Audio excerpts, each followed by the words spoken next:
నేనున్నాను అని చెప్పడం వేరు. కరెక్ట్ టైం వచ్చినప్పుడు ఆ టైంకి తగ్గట్టు ఎదుటివోడికి హెల్ప్ చేయడం వేరు. ఈవెన్ ఇక్కడ మణికంఠ తీసుకుపోయింటే గనక ఇక్కడ చాలా బాగుండేది. ఆ! మణికంఠని కాదని ఆ! నిఖిల్‌కి తీసుకొని పోయి ఇస్తది. దాని ముందు మనోడు మణికంఠ హావభావాలు చూడాలి. ఒక్కడే మేని ఏడుస్తా ఉన్నాడు. తన వైఫ్ ఆ! హ్మ్. ఫుడ్ పంపించింది అనేసరికి ఒక్కటే ఒక వర్డ్ అన్నాడు. ప్రియా ఇన్ హైదరాబాద్ అని. హైదరాబాద్ వచ్చి ఇండియాకు వచ్చేసిందా అన్నటువంటిది ఒక ఆశ్చర్యానికి లోనైపోయి ఇంక ఏడుస్తా ఉంటాడన్నట్టు.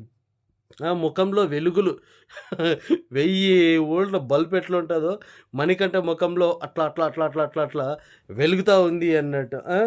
అండ్ అక్కడి నుంచి అరుస్తా ఉంటాడు. ఏమని నాది తీసుకొనిరా అన్నట్టు గట్టిగా అరుస్తా ఉంటాడు. నాకు చాలా ఇంపార్టెంట్ మా మిసెస్ మిస్